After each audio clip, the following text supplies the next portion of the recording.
Vamos a continuar. La siguiente mesa redonda está dedicada a uno de los vectores energéticos más prometedores para lograr la descarbonización. Hablamos del hidrógeno renovable.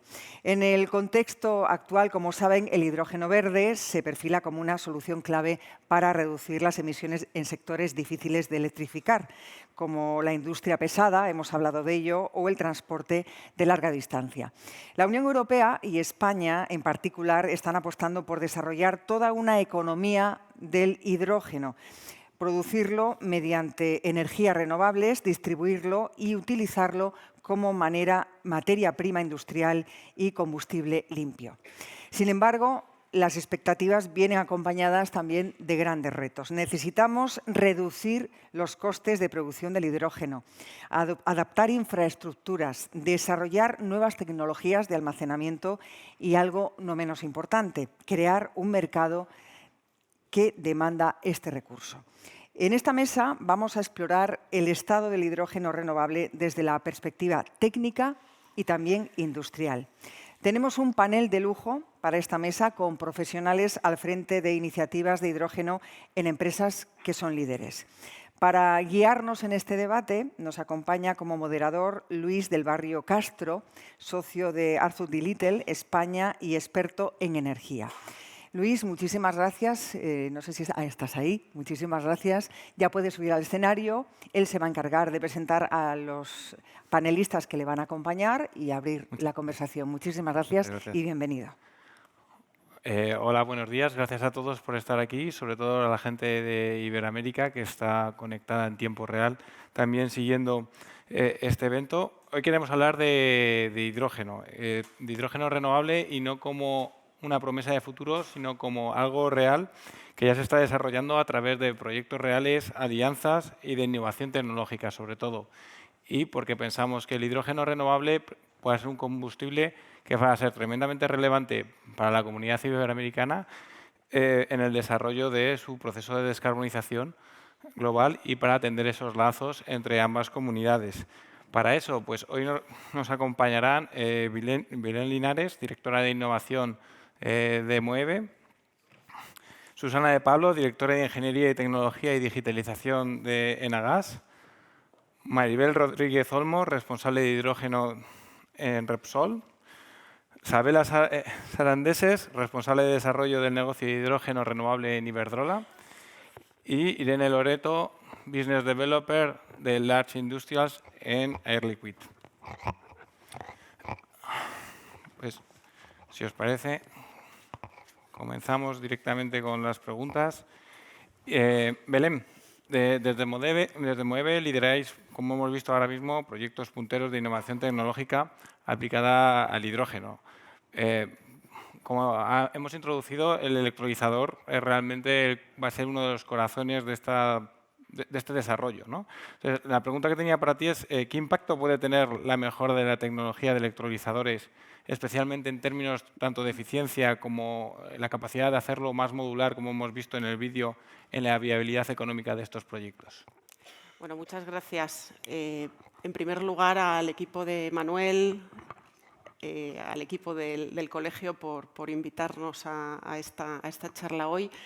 Y yo quería hacer un inciso sobre lo especial que acabo de detectar que es este panel, donde bueno, pues no hay mucha paridad, lo cual igual nos disculpamos, pero bueno, que es un placer compartir con mis colegas, ¿no? Está claro que la innovación y las nuevas tecnologías nos unen, ¿no? para ir sacando adelante esa diversidad que deja todo el talento dentro de la coctelera. Me gustaría hablar un poquito de tecnología, Luis, y efectivamente complementar además lo que se ha hablado en los paneles previos relacionados con la eficiencia de las tecnologías de generación de hidrógeno, en este caso la que sabemos que es mainstream o queremos que se convierta en mainstream, que es la electrólisis. Electrólisis, voy a ser muy rápida, pero creo que es algo de interés. La estamos trabajando en varias perspectivas de negocio. Hay una perspectiva que es la perspectiva de planta industrial, como hemos visto, tecnología muy madura o más madura, que es la tecnología alcalina, que no se concibió para trabajar con las renovables.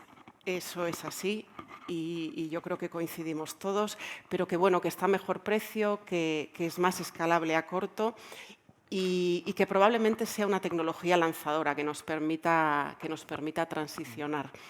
La tecnología de intercambio de membrana, el Proton Exchange Membrane, es la tecnología de electrólisis que sí híbrida adecuadamente con las renovables, es la que está trabajando mejor su concepción y tiene muchas ventajas en ese sentido.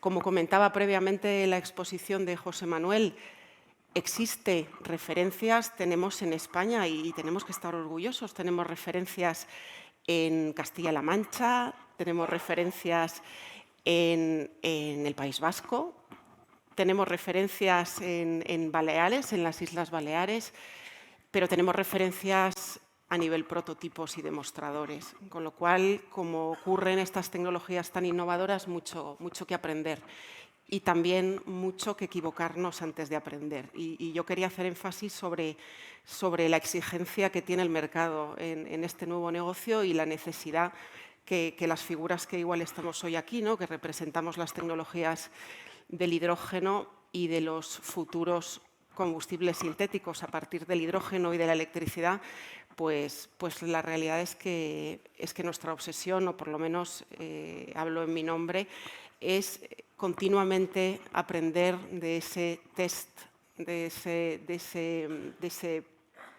run de este tipo de plantas, para, equivocándonos, como yo siempre digo, barato, y acertándonos barato, pues ser capaces de generar un nuevo negocio a partir de esta tecnología. Y tenemos ahora ya la escala no tan industrial, la escala más laboratorio, demostración, que es el óxido sólido, el SOEC, se ha mencionado también. Esta tecnología la vamos a escalar y la vamos a escalar en breve. Estamos alrededor de lo que me cabe en las manos de megavatios, aunque hay proyectos sobre el PowerPoint que nos llevan a los 20, a los 30, a los 40 megavatios, pero como yo digo, el reto de los ingenieros e ingenieras que trabajamos en esto es pasar del PowerPoint a la Power Plant. Y para pasar del PowerPoint a la Power Plant hay que escalar. Y el escalado requiere aprendizaje, insisto mucho en esto. El óxido sólido tiene una gran ventaja, y es una ventaja que no podemos obviar, y es que va a funcionar a mayor temperatura y, por lo tanto, vamos a poder reducir el consumo eléctrico que alimente al electrolizador.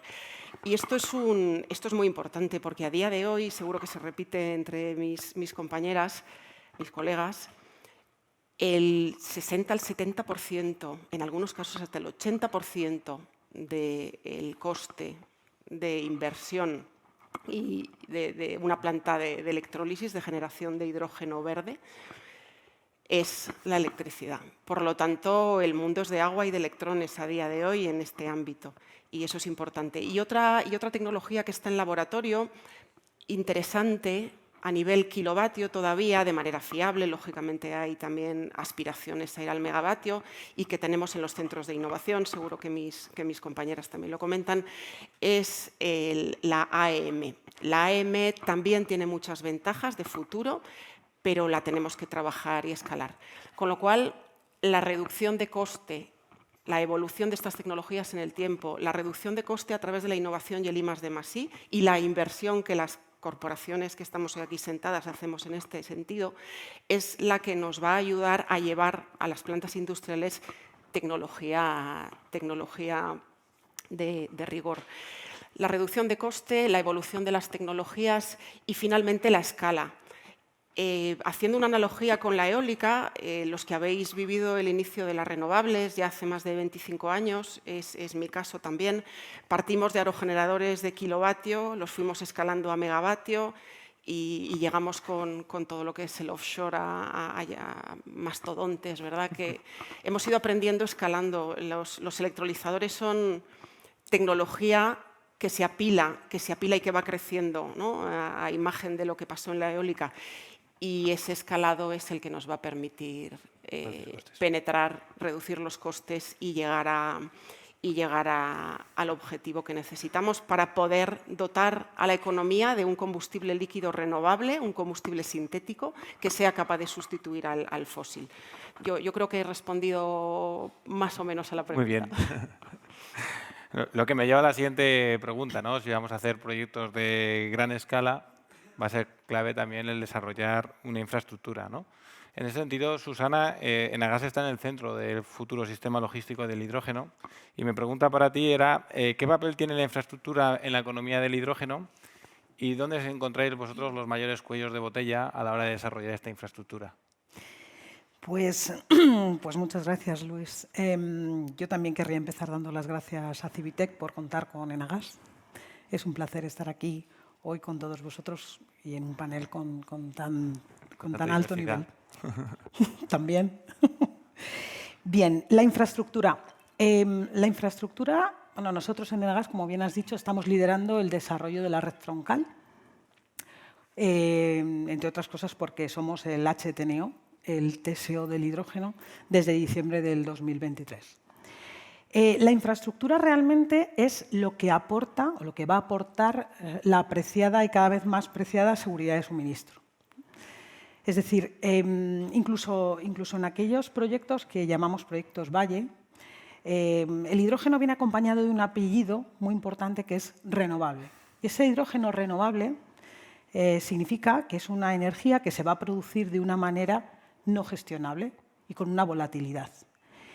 De tal forma que para adecuar en la operación de producción y demanda necesito, por un lado, una infraestructura que me conecte los clientes, que conecte las plantas de producción con los consumidores industriales, pero también necesito un buffer, es decir, un almacenamiento que me proporcione la seguridad de suministro. ¿Esto qué significa? Pues que cuando los consumidores de hidrógeno estén consumiendo, pero ese día no haya viento o no haya sol, pues pueda tener el hidrógeno garantizado necesario para esos procesos industriales. Y al revés, en aquellos momentos donde la producción sea más alta que la demanda de esos consumidores, pues ese excedente pueda ser almacenado en un almacenamiento subterráneo. Luego, la infraestructura es la que garantiza la seguridad de suministro. Para esa infraestructura hace falta dos cosas: tiempo para construirla y grandes inversiones, ¿no? Por otra parte, las infraestructuras que hoy por hoy se dedican al gas, pues también pueden ser reutilizadas, pueden tener una segunda vida en la economía del hidrógeno, ¿no? Realmente todos los gasoductos que hoy están transportando gas podrían dedicarse al hidrógeno, en lo que llamamos el repurposing, dándoles una segunda vida y con ello, como digo, minorando los costes de construcción de la red. Nosotros no somos uno de los países que más repurposing tienen, porque, entre otras cosas, los tubos que hoy están utilizándose dentro de la red de gas van a seguir utilizándose en los próximos años. Pero sí tenemos quizás tramos donde esos gasoductos están duplicados y esas duplicaciones pueden dedicarse una parte a gas y otra parte a hidrógeno, en lo que llamamos repurposing, que, como digo, pues puede ser una de las eficiencias que pueda tener esa construcción. Europa hizo una apuesta firme. No es un proyecto de Enagás, o ni siquiera es un proyecto de España, es un proyecto europeo, ¿no? Europa hizo una apuesta firme por el hidrógeno en 2022. Bueno, ya lo venía haciendo antes, ¿no? Pero en 2022 consolidó y reformó esa apuesta con la publicación de REPowerEU, después de la declaración de la guerra de Ucrania, estableciendo unos objetivos muy claros. Para 2030, 20 millones de toneladas de hidrógeno producidos dentro de la Unión Europea. Bueno, pues 10 dentro de la Unión Europea y 10 importados. Bueno, pues dentro de los 10, del objetivo que marcaba REPowerEU, de los 10 millones de toneladas, 2 pueden ser producidas en España. Nosotros creemos que España tiene una gran oportunidad. Podemos generar hidrógeno renovable a un precio mucho menor que otros países. Y la infraestructura es clave para conectar, no solamente para crear una red troncal que alimente a nuestra industria, que también ese sería el primer objetivo en primera instancia, sino para convertirnos, gracias a la conexión con el resto de Europa en por primera vez, ¿no?, un país productor y exportador de energía. Siempre estamos hablando de España es una isla energética, necesitábamos importar prácticamente el 100% de nuestra energía. Bueno, pues por primera vez tenemos un proyecto encima de la mesa donde podemos convertirnos en un país productor. ¿Qué pasos estamos dando en ese desarrollo y en esa construcción de la red de hidrógeno? Bueno, pues en principio, y para consolidar, ¿no?, y para dar hitos concretos de que no es un proyecto solamente de España, sino que es un proyecto europeo, el año pasado conseguimos tener financiación, voy a decir, el 100% de la financiación que éramos capaces de conseguir con fondos CEF, por ser un proyecto de interés común. Fueron declarados el proyecto de interés común toda nuestra red troncal, más los proyectos que engloban H2Med, que son las dos conexiones, tanto con Portugal, que es la conexión Celerico-Zamora, como la conexión Bar-Mar, que conecta mediante un gasoducto submarino de 42 pulgadas la ciudad de Barcelona con Marsella, conecta con Haifen, que pasa por toda Francia, y llega a la conexión con Alemania. Bueno, pues de lo que es toda nuestra red troncal e incluso H2Med, conseguimos el 100%, la Comisión Europea nos otorgó el 100% de las ayudas que nos podía otorgar. O sea, tenemos financiado el 50% de todos los estudios que era a lo que presentamos, a la candidatura que nos presentamos hasta el momento, bueno, que es el primer paso. O sea, Europa considera que el corredor Portugal, España, Francia es hoy por hoy el corredor más maduro y fruto de ella es pues, esa financiación. ¿Y ahora en qué punto estamos? Bueno, pues hace muy poquito, el 25 de abril, lanzamos el Plan Conceptual de Participación Ciudadana. Es un plan de consulta pública que no tiene precedente en España, es el primero que se hace de esta envergadura. Durará 18 meses, comenzamos en Puerto Llano, como digo, el 25 de abril. En mayo, ahora mismo, estamos ya en Extremadura, junio estaremos en Andalucía, julio estaremos en Cantabria y así sucesivamente pasaremos por 13 comunidades autónomas, más de 550 municipios y 18 meses de duración.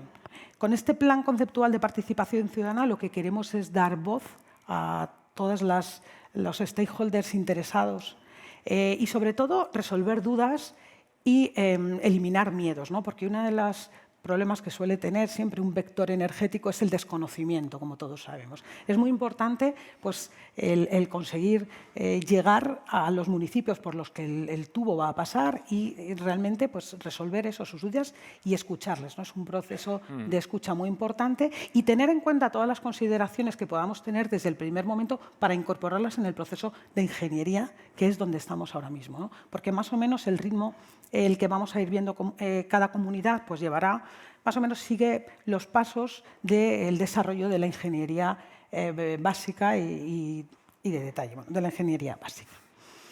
Bien, pues ese es el punto en el que nos encontramos. ¿Principales cuellos de botella que me preguntabas, Luis? Pues bueno, aunque sea un tópico, yo creo que hay que decirlo, es la velocidad y la velocidad que requiere la permisología, ¿no? Es decir, las autorizaciones pues, requieren pues, de tener una agilidad mayor de la que veníamos estando acostumbrados. Es cierto que con el gas natural, no con el hidrógeno, pero eso es uno de los principales cuellos de botella. Y también quizás la coordinación transfronteriza. Son proyectos de interés común, es una red paneuropea y cada país pues tiene sus ritmos y sus regulaciones. Esa coordinación de regulaciones pues también puede que nos cause posibles cuellos de botella. Son las dos preocupaciones que tenemos ahora mismo en el camino, pero bien. Perfecto, muchas gracias. Pues si os parece ahora, ya que hemos hablado un poco de cómo vamos a producir, cómo vamos a transportar, podemos pasar a ver ejemplos de grandes consumidores, como en este caso es Repsol, de consumidores de hidrógeno, que tienen que cambiar a ese hidrógeno de bajas emisiones, como ocurre aquí. Tenemos un gran ejemplo en el caso de Repsol con Maribel y que creo que es un ejemplo que puede servir para toda la comunidad iberoamericana para aprender de sus experiencias. En este sentido, Maribel, lo que me gustaría entender es un poco, desde el punto de vista de Repsol, vuestra estrategia, cómo encajáis esa estrategia de pasar del hidrógeno actual al hidrógeno bajo en carbono, y si puedo aprovechar también pedirte que ya me des una pincelada de las barreras y oportunidades que estáis viendo en este camino, ¿no? Vale, pues muchas gracias por contar con nosotros también en este panel. Muchas gracias a Civitec. Es un honor estar aquí. Repsol fue de las primeras empresas oil and gas de firmar el compromiso de ser neto cero emisiones para 2050. Y diciendo eso, que es un reto muy grande cuando partes de donde partes, apostamos por la neutralidad tecnológica. Es decir, vamos a tener que hacer un tremendo esfuerzo para poder llegar a ese punto de ser neutros en emisiones. Vamos a tener que electrificar, vamos a tener que eficientar nuestros procesos, vamos a tener que optar por combustibles renovables utilizando materias primas cada vez más sostenibles. Y vamos a tener que optar por descarbonizar los productos que ya utilizamos. Recordamos que Repsol es el principal consumidor de hidrógeno en la península ibérica. Y además el hidrógeno no se queda ahí. Cuando decimos esa neutralidad tecnológica, que apostamos por la neutralidad tecnológica y apostamos por el hidrógeno. ¿Por qué? Porque el hidrógeno para una empresa como nosotros tiene muchas palancas. Es decir, nosotros podemos ya transformar el hidrógeno gris, que ya estamos utilizando y que sabemos manejar, y que es verdad que hay que dar a conocer las bondades que tiene, pero es que este hidrógeno es pieza clave para muchas más cosas. Para esas moléculas sintéticas que hablábamos del futuro, tú necesitas un carbono pues, que deberá ser biogénico en un medio plazo, y un hidrógeno, y ese hidrógeno tiene que ser por vía renovable, con lo cual el hidrógeno sirve para muchas cosas, para materia prima, como lo estamos utilizando ahora mismo, pero como vector energético, que ya lo hablábamos, para la movilidad, para la industria y para, como digo, parte de esas nuevas moléculas sostenibles que darán paso a sectores que son difíciles directamente de electrificar. ¿Qué estamos haciendo? Y un poco uniendo con lo que decías de los retos, bueno, pues es que el tema es que no hay un solo reto, el tema es que hay muchos retos. Belén anunciaba, por ejemplo, los retos tecnológicos del escalado. Es cierto que las tecnologías de electrólisis, ni la PEN ni la alcalina, casi que diría ninguna de las tecnologías iniciales de electrólisis se consolidaba como una solución como vector energético. Bueno, esta electrólisis sí que ha funcionado durante mucho tiempo, pero incluso pues, para industrias pues, como para hacer agua oxigenada, o sea que no se le consideraba, se le iba a demandar un sistema renovable detrás con régimen variable que tuviera que adaptarse a grandes cambios. Tampoco se pensaba en que hubiera que cambiar esta escala radicalmente. Hasta hace poco, como hemos dicho, las plantas más grandes a nivel mundial, creo que ahora la que hay más grande es de 200 megavatios, y estamos hablando que ya propias empresas, pues estamos hablando de tener en proyectos pues 200, 300, 400 megavatios, con lo cual la escala de la que inicialmente partíamos a la que ahora rápidamente queremos llegar, bueno, pues supone un reto tecnológico importante. He de comentar también que otro reto no es que los electrolizadores no es una planta y ya, al final requiere muchas cosas alrededor. Requiere una planta de tratamiento de aguas, requiere una subestación para conectarte con la red eléctrica, requiere 2,5 aproximadamente veces de instalación de la capacidad instalada de lo que tú vas a poner, por ejemplo, un 100 megavatios de un electrolizador, necesitas al menos 250 megavatios instalados de renovable en algún otro lado para poder surtir con energía a ese electrolizador, con lo cual es un reto que está encadenado a otros muchos retos. Dicho esto, lo cuento como retos pues porque estamos inmersos ahora mismo, ¿no? Cuando estás ya haciendo las cosas y con las manos en la harina, pues te das cuenta de todas las complicaciones que hay. Pero esto es lo que tiene el implantar tecnologías nuevas. O sea, estas complicaciones, y también aquí quiero ser muy honesta porque muchas veces se habla de esto no va a salir, la burbuja del hidrógeno al final se ha desinflado. No. La realidad es que, bueno, pues como todas las curvas, ¿no?, tecnológicas en la innovación, está la curva de Gartner, expectativas sobredimensionadas y luego ya expectativas realistas de lo que puedes hacer a la velocidad que se puede hacer. Nosotros en Repsol ya tenemos en marcha una planta de 2,5 megavatios en Bilbao, que ya podríamos decir que es un demostrador de la escala kilovatio, ¿no?, de laboratorio a la megavatio. Esta nos sirve pues, para testar los máximos y los límites de funcionamiento de esta tecnología. Estamos con otra planta de 10 megavatios también en Bilbao, en construcción, que hibridaremos también con una planta de combustibles sintéticos, pensando en este futuro que os comentaba de que el hidrógeno no queremos que solamente sea una materia prima para el uso tradicional que hoy tiene, porque, ojo, si no, estaríamos muy lejos del REPowerEU, porque tendríamos casi ni un cuarto del consumo que se espera que tenga Europa en 2030 o 2030 plus. Y estamos con otra planta en el complejo industrial de Sines, también centrada a un proyecto de polímeros. Dicho esto, nuestra voluntad con el hidrógeno es utilizarlo, como digo, para muchas vías. Modelos tradicionales, materia prima, pero que sea un vector energético que podamos introducir en la movilidad como parte de una molécula o incluso combustible directo, como ya hay vehículos de pila de combustible y que también se está afrontando ciertos retos en su expansión de esa infraestructura para dar cobertura al transporte. Nuestra visión es que el hidrógeno acabe formando más de uno de los productos descarbonizados o sostenibles dentro del pipeline de productos que puede ofrecer Repsol a la sociedad para aportar energía. Estamos acompasando esa velocidad a también el despliegue del mercado y ahí, bueno, pues toco otro reto que es el regulatorio. Al regular algo que todavía no existe, pues la realidad es que pues está la prueba y error, ¿no? Bueno, me paso de exigente al principio y lo que consigo es ralentizar que esto pase, o bueno, luego flexibilizo un poco más y entonces doy cancha a que estos primeros proyectos lleguen, maduren y den paso a los siguientes. Pues esta regulación, a nuestro modo de ver, también está en ese tránsito. Es una regulación de algo que todavía este mercado no está y que se está ajustando para acompasar la velocidad y favorecer que cada vez más haya más demanda. Respecto a reto, eso es lo que veo. Respecto a oportunidad, veo que el hidrógeno como vector energético tiene, para empresas que se dedican al sector de la energía, es una pieza clave en esa descarbonización y diría más, esa desfosilización, porque ese carbono también lo necesitaremos para esos combustibles sintéticos, no lo olvidemos también, pero un carbono que venga de fuentes biogénicas. Pues muchas gracias por tu respuesta muy completa. Lo que me lleva a preguntarme también, como decías, por la generación renovable, un poco, y teniendo aquí, aprovechando la presencia de Isabela, la estrategia de Iberdrola es una estrategia, como sabemos, de electrificación y en ese sentido se necesitan grandes desarrollos de renovable para generar ese hidrógeno verde, pues como ocurre aquí en España o puede ocurrir en el desierto de Atacama, del mismo modo. Entonces, lo que quería entender, dentro de la estrategia que tiene Iberdrola de renovables, ¿cuáles son las sinergias que le veis al hidrógeno renovable en ese proceso de electrificación de la demanda? Y bueno, si nos puedes aprovechar ya a dar unas pinceladas sobre los aprendizajes que estáis sacando en los proyectos de Puerto Llano y Castellón, pues sería tremendamente interesante. Bueno, muchas gracias, Luis, y muchas gracias, Civite, por contar con Iberdrola en este congreso. Además, me gustaría empezar hablando en nombre de Iván Molina, que es el director de Hidrógeno España, que hasta hace una semana era el ponente que estaba confirmado.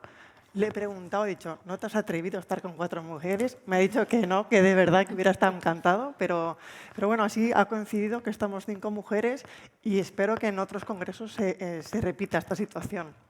Y Luis, para responder a tu pregunta, pues en Iberdrola apostamos por la descarbonización de la generación de energía eléctrica ya hace más de 20 años, con nuestra firme apuesta por las energías renovables, donde actualmente pues somos un líder en el sector con 45 gigavatios de capacidad instalada en el mundo. Y asimismo, pues estamos muy comprometidos con la descarbonización de la demanda.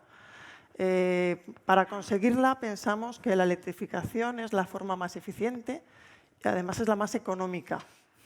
Pero como comentaba José Manuel antes, hay un porcentaje, estimamos en torno al 15% de industria, que es difícil de abatir, que no es electrificable y para la que el hidrógeno renovable pues puede ser la solución para su descarbonización. La llegada del hidrógeno renovable en estos sectores la vemos que se va a producir en fases. En la fase inicial, que es la fase actual, la vemos como un sustituto del hidrógeno gris, ya utilizado en la industria, pues en la fabricación de fertilizantes, en las refinerías, en la industria química. En una segunda fase, pues vemos la llegada de los derivados del hidrógeno, ya comentados antes, del metanol, del amoníaco renovable, de los SAF. Y en una tercera fase vemos también la utilización del hidrógeno en el sector de las altas temperaturas, en la fabricación del acero verde o en la industria cerámica. Reflejo de la estrategia de Iberdrola en el hidrógeno renovable, me gustaría destacar 2 proyectos. El primero, que es nuestra planta de hidrógeno de Puertollano, comentada antes, porque fue en su momento, en 2022, la planta más grande de Europa y actualmente sigue siendo de las más grandes. Es una planta de 20 megavatios, cuyo hidrógeno se utiliza para la producción de fertilizantes. Otro proyecto que me gustaría destacar, que se pondrá en servicio el año que viene, es el proyecto que tenemos junto con BP, un proyecto de 25 megavatios de electrolizador para el uso en refinería, que se va a utilizar en su planta, en su refinería de Castellón, que es una primera fase de un proyecto todavía mayor. Y preguntabas adicionalmente qué lecciones hemos aprendido. En Iberdrola contamos con 3 plantas actualmente en funcionamiento. La ya comentada planta de Puertollano. Tenemos también una planta más pequeña, de 2,5 megavatios en Barcelona, que se puso en servicio en 2022. Su uso es para transporte. Y este año pusimos en funcionamiento una pequeña planta de 1,25 en Castellón, para su uso como sustitutivo del hidrógeno gris en el sector de las fragancias. Pues con estos años de operación hemos aprendido que el diseño y la operación del hidrógeno renovable es muy complejo. Y nuestra recomendación es, primero, empezar en proyectos pequeños. Cuando ya todo lo tienes controlado, da un salto más y escala. Lecciones aprendidas que queremos compartir. La importancia de la fiabilidad de la planta para asegurar la garantía de suministro. Para conseguirla, para maximizarla, tres elementos. Primero, contar con socios tecnológicos de los equipos clave que no solo estén en fase de diseño, sino que durante toda la operación de la planta. Ejemplos críticos de equipos, el electrolizador, por supuesto, pero también los compresores. En el diseño, por supuesto, buscar la redundancia en los componentes principales y buscar sistemas de respaldo, bien de forma de almacenamiento o de panel de descarga que pueda extraer el hidrógeno de otras plantas en caso necesario. Segundo punto para compartir, la importancia de la gestión de la energía eléctrica. Son plantas, como comentaba José Manuel, muy consumidoras de energía eléctrica. Y siempre que la demanda de consumo del cliente lo permita o la capacidad de almacenamiento de la planta lo permita, debes buscar la forma de producir en las horas que económicamente son más rentables para la planta. Tercero, básico en todos los proyectos de hidrógeno. Tienen que tener demanda apalancada. Sin demanda, un proyecto no tiene sentido. Y ya para terminar, muy ligado al anterior, esta demanda de hidrógeno va a crecer mucho. Es muy importante hacer proyectos escalables, en fases. Primero una pequeña fase con la demanda actual del cliente y ya todo pensado para poder escalar y aumentar la planta a medida que las necesidades de la demanda del cliente se incrementan. Muchas gracias. Esto es súper interesante porque, como habéis ido viendo, hemos ido empezando hablando más de la tecnología, estamos ya hablando un poco de esta demanda y, como sabéis, la infraestructura no es igual en todos los países de los representantes de este Congreso Iberoamericano. Entonces, quería ahora aprovechar que tenemos a Irene, que es alguien que, como sabemos, Air Liquide es una empresa que lleva trabajando con gases mucho tiempo en su transporte, no siempre por tuberías, sino que también con camiones. Y en este sentido quería saber un poco cómo es esa transformación que está viviendo Air Liquide, en ese sentido, desde un actor clave en el sector de los gases a ser ahora un actor clave también en esa logística que tal vez vaya más allá del hidroducto, y cómo complementa esta logística que pueda aportar y esta capacidad de generar hidrógeno que pueda aportar Air Liquide a estos modelos más híbridos, Bayers, de pequeños proyectos que complementen esa gran infraestructura. Bueno, pues ya para terminar la primera ronda, gracias Civitec por la oportunidad de hablar aquí. Para mí es un doble honor porque he sido estudiante de esta facultad, así que tengo buenísimos recuerdos y para mí es muy especial estar aquí hoy. Como divido tu pregunta en dos partes, si os parece bien. En primer lugar, Air Liquide, por supuesto que se transforma. Y para entender cómo se transforma, sí que quería contaros un poco pues, de dónde venimos, ¿no? Air Liquide tiene 60 años de experiencia en el hidrógeno, producimos más de 1,2 millones de toneladas a día de hoy, tenemos 2.000 kilómetros de tubería en los hubs industriales más importantes.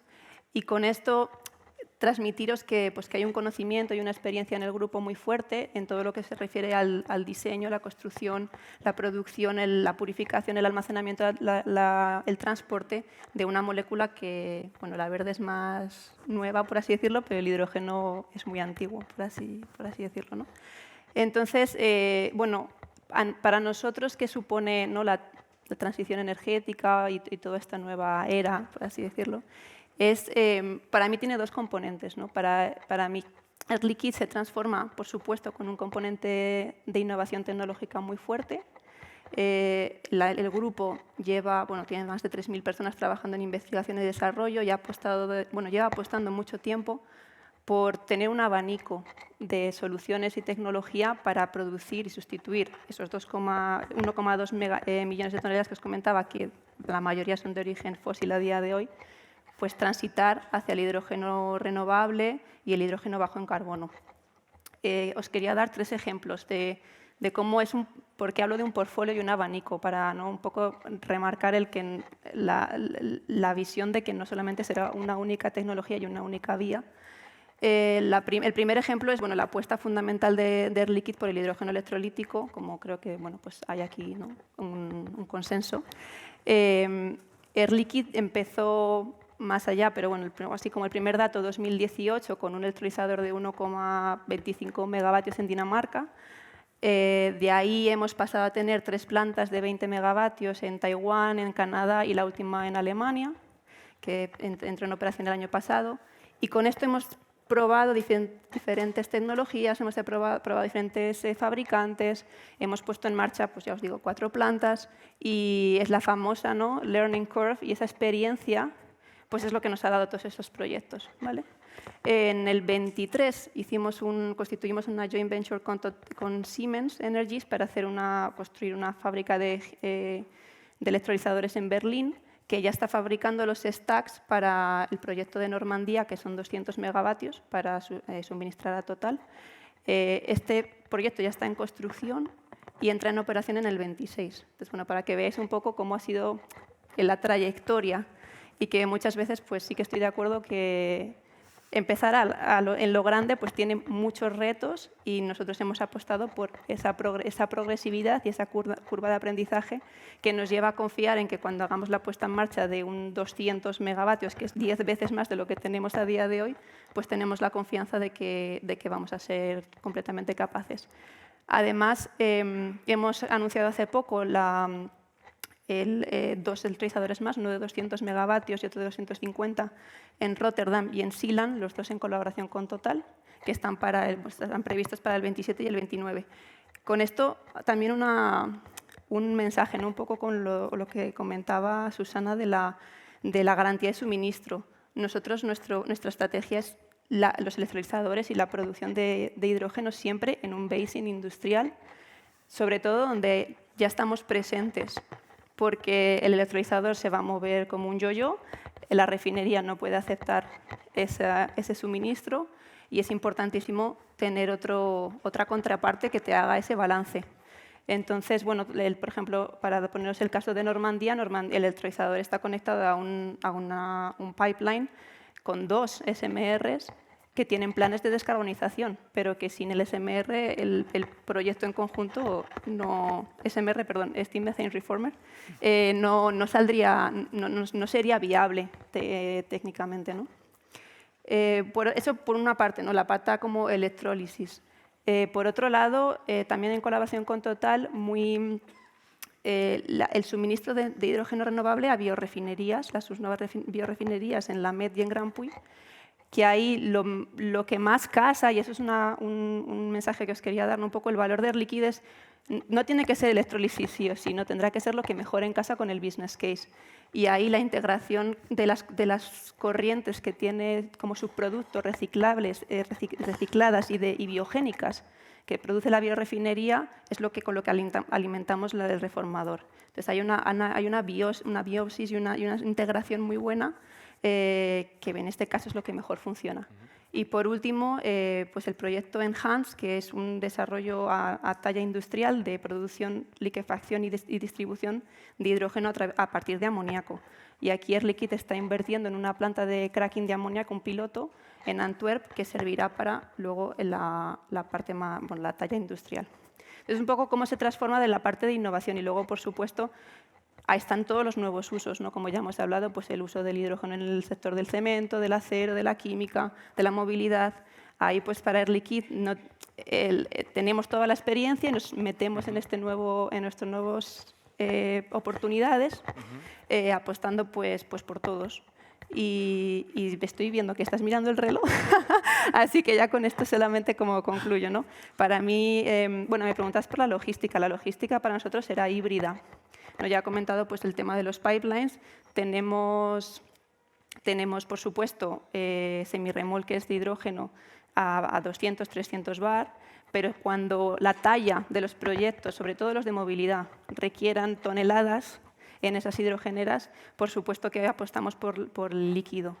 Y como un dato, 3,6 toneladas de hidrógeno líquido en un camión son 16 camiones de gas, o sea, para transportar. Es simplemente como un tema de eficiencia.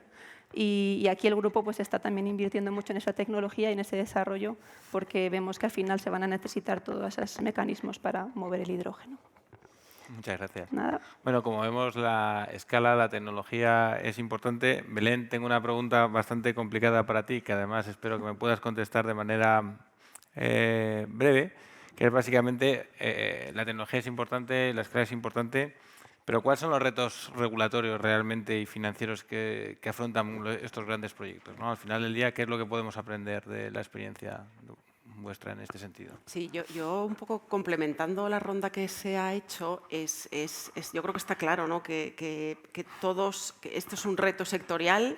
El futuro de los combustibles renovables a partir del hidrógeno, los derivados, los que permiten, como José Manuel nos ha presentado, el descarbonizar los sectores de complicado abatimiento, no es de una sola compañía, sino que todos aportamos desde nuestra perspectiva y que probablemente todos somos necesarios, ¿no? Para tratar de convertir este negocio en sostenible. Y todos nos enfrentamos a los mismos retos. La innovación habitualmente se encorseta por la regulación, es normal, pero ahora tenemos el reto de escalar esto y convertirlo en negocio. Y para eso necesitamos, lógicamente, una regulación estable.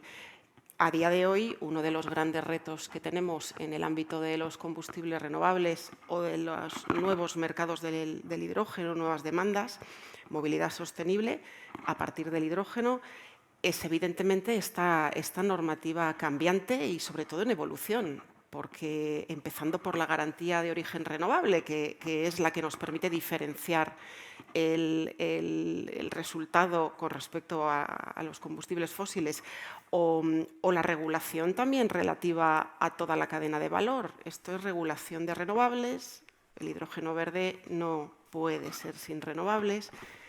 La regulación relacionada con el agua, el hidrógeno verde no puede ser sin agua. Esto va de agua y de electrones. Y los combustibles renovables o e-fuels es electricidad, agua y CO2, hasta que regulatoriamente tenga que ser biogénico. Es decir, que esta regulación cambiante pues, genera entornos de incertidumbre en la inversión que es necesaria, lógicamente, para proseguir. Y yo creo que por eso pues, vislumbramos en el panorama empresarial e inversor un cierto retroceso en algunas de las grandes inversiones en los proyectos de hidrógeno verde. Pues según Hydrogen Europe, a día de hoy, el 70% de los proyectos de hidrógeno renovable no han hecho su FID. Entonces, bueno, hemos hablado de track record, hemos hablado de aprender escalando a partir de demostradores, ¿no?, que todos hemos presentado aquí, necesarios para que todos aprendamos sectorialmente, pero tenemos que apostar por la escala. Entonces, tiene que haber compañías que tengan la aspiración y la inspiración de invertir en escala. Si no, no vamos a poder conseguir el reto financiero, que es conseguir ese precio de sustitución, objetivo de nueva demanda, y que nos permita además implementar las tecnologías para que los combustibles e-fuels, combustibles renovables, puedan sustituir el líquido a líquido del combustible fósil. Yo me sumo un poco a lo que Luis Cabra ha dicho, menos ideología y más tecnología. Creo que es una frase súper inspiradora. Entonces, bueno, pues el coste de la electricidad es importante, muy importante, es el 70% de importante, imaginaros si lo es, con lo cual el hidrógeno verde y sus negocios es en parte un negocio eléctrico también, tenemos que ser conscientes, pero también es un negocio de agua. Y yo creo que lo ha comentado José Manuel antes, la responsabilidad que tenemos las compañías en ser ambiciosas, escalar y proponer ya esos retos de tamaño, pues es algo que nos va a incentivar a esa regulación para que ocurra y a esa inversión privada para que llegue, ¿no? Y España ahora mismo está en una situación privilegiada. Tenemos sol, tenemos viento y no tenemos agua, pero sí tenemos tecnologías que nos ayuden a hacer de la economía circular del agua pues una fuente inestimable para este negocio. Susana, una pregunta, pero tiene que ser muy rápida, pero es que no nos van a dejar irnos los alumnos de la universidad sin saber cómo piensas que podrías acelerar la formación de talento para ser competitivos en el desarrollo de esa industria y que pueda llegar a esa industria el hidrógeno en ese sentido. ¿Qué oportunidades hay para la industria ese hidrógeno y cómo afecta al talento? Bueno, el talento es un aspecto clave en todo el despliegue del vector del hidrógeno, ¿no? como cualquier despliegue de un vector energético. Yo creo que si hoy se puede concluir algo de esta mesa y de un poco la jornada es que el hidrógeno es una realidad, ¿no? Contra lo que decía Maribel antes, es cierto que hay ciertas voces escépticas.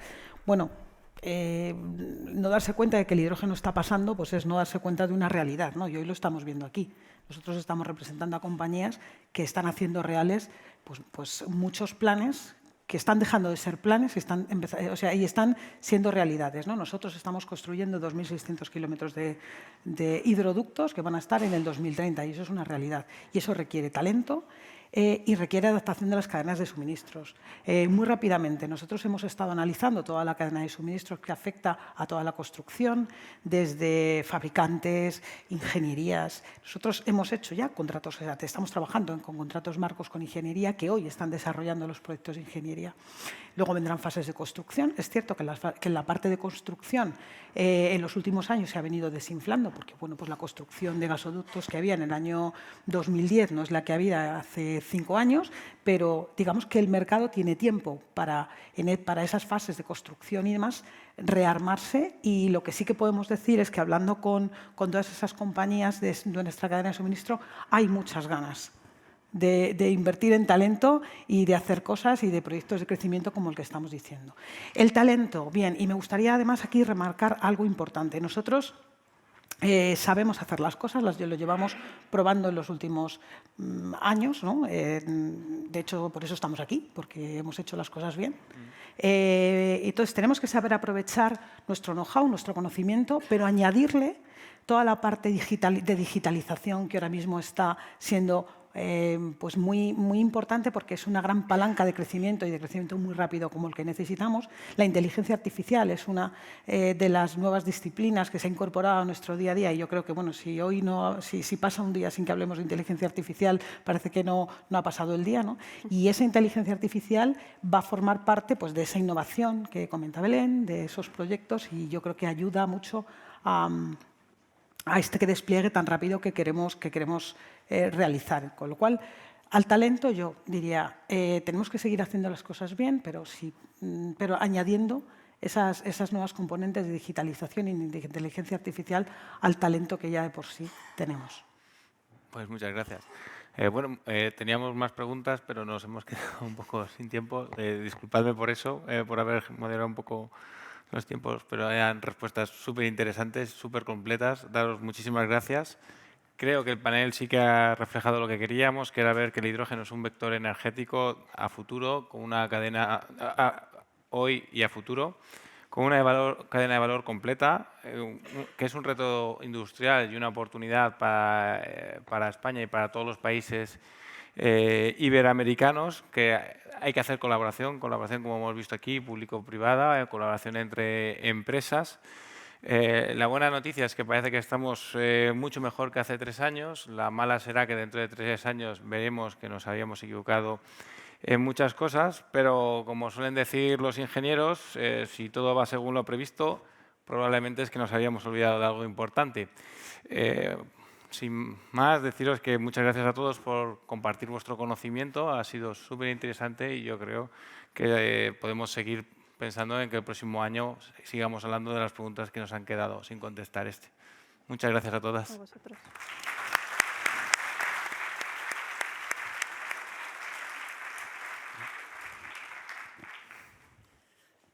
Muchas gracias, Luis. Muchas gracias a nuestras 5 panelistas en esta mesa, y no será la única de este congreso. Las mujeres hemos hecho pleno. Lo veremos después en otra mesa dedicada a las mujeres liderando la innovación en la ingeniería.